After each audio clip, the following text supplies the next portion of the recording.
Back in the 80s, it never occurred to some game developers that their games would spawn ongoing, narrative-driven franchises. Stories always took a back seat to the gameplay and mechanics that created some of the most classic gaming memories.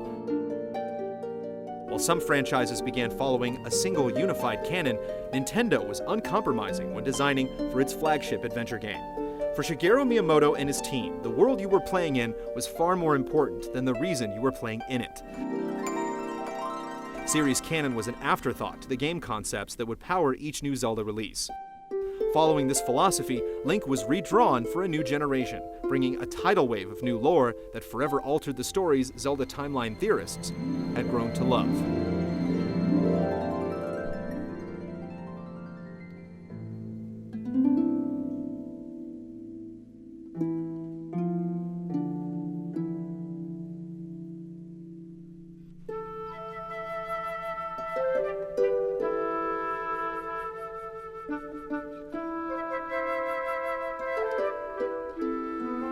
In 2003, Nintendo opened the floodgates and revealed The Wind Waker, and showed players a drastically re-envisioned Hyrule. Nintendo said that the game, which took place hundreds of years after the events of Ocarina of Time, told the tale of the downfall of the kingdom, and the return of Ganon after being sealed away at the end of Ocarina of Time. Rather than let its proud lands fall into the hands of evil, the gods of Hyrule instead decided to submerge it in a great flood. Several generations later, Ganon used the Triforce of Power, broke free from his prison below the waves, and sought the means to unify the Triforce and make his dark wishes come true. A new hero was born, and along with Zelda's descendant, rose to stop the evil menace. In the end, the Triforce washed away the remnants of Hyrule once and for all, and brought what appeared to be a conclusive end to the ancient kingdom. The finale was a confusing twist for timeline theorists. Ganon was defeated when Link thrust the Master Sword into his head, and the blade was washed away in the Dark Abyss along with the rest of Hyrule.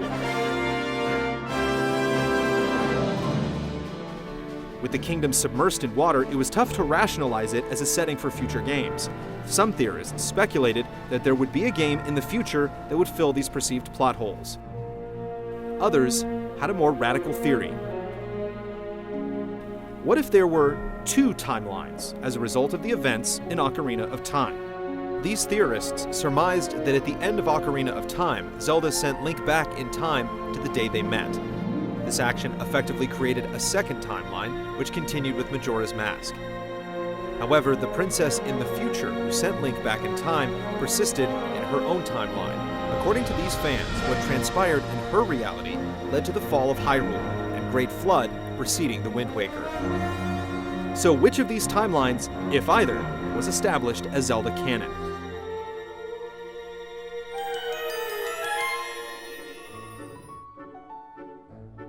An interview with the minds behind The Legend of Zelda proved to be elusive. Eventually, they were questioned on the series canon following The Wind Waker, in which they confirmed there were indeed two parallel timelines in the Zelda universe. However, most of the development team only spoke Japanese, so their remarks had to be translated into English. At the time, Nintendo of America had a shady track record with its localization, so some doubted the accuracy of their answers regarding these two timelines. 2004's Four Swords Adventures for the GameCube was a continuation of the story in Four Swords. Vati broke free from his imprisonment within the Four Sword, and it was up to Link to defeat the Wind Mage once again. After finally confronting the villain, Ganon emerged from the shadows and revealed himself as the true culprit. Teaming up with Zelda, Link thwarted Ganon's scheme and restored peace. The numerous references to Ocarina of Time and A Link to the Past made for yet another undecipherable puzzle for timeline theorists and made them question, once again, if an overarching timeline truly existed. Nintendo followed up Four Swords Adventures with a Minish Cap for the Game Boy Advance. The game was a prequel to Four Swords, revealing the origins of Vati.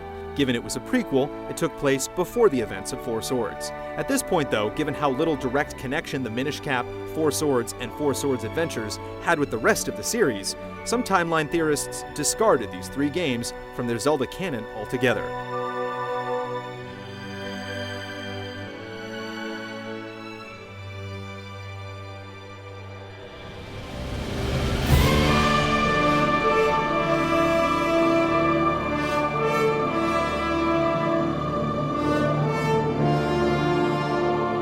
the ongoing Legend of Zelda took a dark turn in the events of 2006's Twilight Princess. In the game's backstory, Ganon was banished to another dimension called the Twilight Realm, but generations later, he managed to break free. A new Link and Zelda joined forces with Midna, the deposed princess of the Twilight Realm, and the trio vanquished Ganon. Nintendo maintained that both The Wind Waker and Twilight Princess were sequels to Ocarina of Time, which, given the drastically differing settings of both games, made a single timeline implausible for timeline theorists. Supporters of the split timeline were vindicated when Eiji Onuma came forth after the game's release and confirmed once and for all that there were two Zelda timelines. The history of Hyrule forked in two different directions at the end of Ocarina of Time. The Wind Waker took place after the future events in Ocarina of Time, and Twilight Princess transpired in a second timeline created when Link time-traveled and warned Zelda about Ganon, which averted the events of Ocarina of Time. The confirmation of a split timeline solved many of the problems that had stumped theorists, but the timeline placement of games like A Link to the Past and the original Legend of Zelda remained elusive.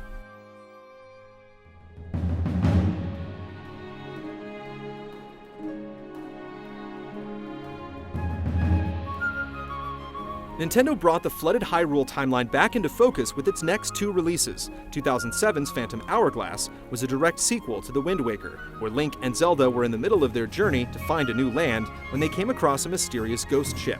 While exploring the ship, the duo was drawn into a mysterious world which was being threatened by an evil being called Bellum. Link ultimately rescued Zelda and saved the day. Eventually, they returned to their own ship and continued their quest to find a home, which was the setting of the next adventure. In 2009's Spirit Tracks, we learned that the crew finally found its way to a new land and christened it a New Hyrule. Several generations passed and a plot was hatched to free an ancient evil shackled by the magical spirit tracks that dotted the land. A new Link and Zelda rose up to take on this foe called Malladus, and they ultimately defeated the demon and returned peace to the New Hyrule. For the first time ever, Nintendo was continuing an arc through multiple direct games, and their placement was easy to discern. Those who followed the events of The Wind Waker were rewarded with an ongoing tale atypical for the series. But the trend was short-lived.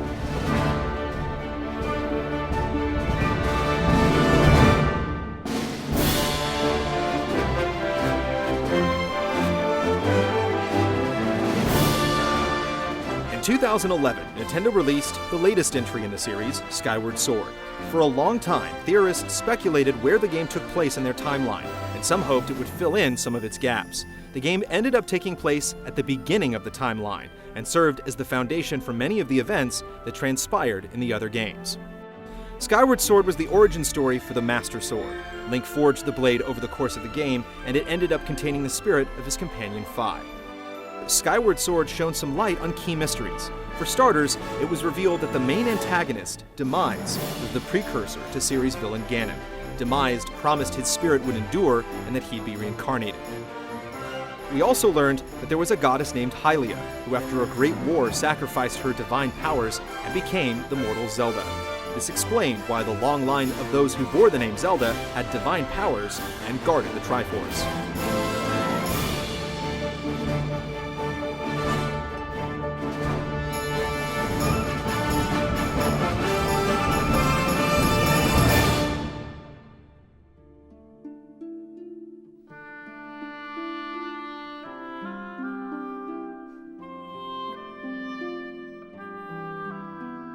Skyward Sword marked the 25th anniversary of The Legend of Zelda.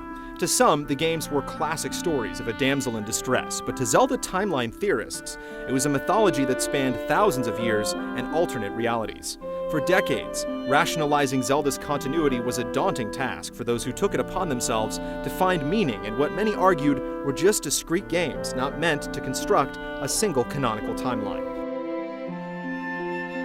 Shigeru Miyamoto's philosophy of putting design and gameplay before story made these games classics, but to theorists, questions haunted their experience with each new release.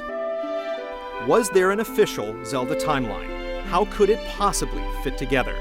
Would the franchise live up to its name and be just a series of legends loosely connected by an enduring mythos? Would Nintendo ever reveal the truth?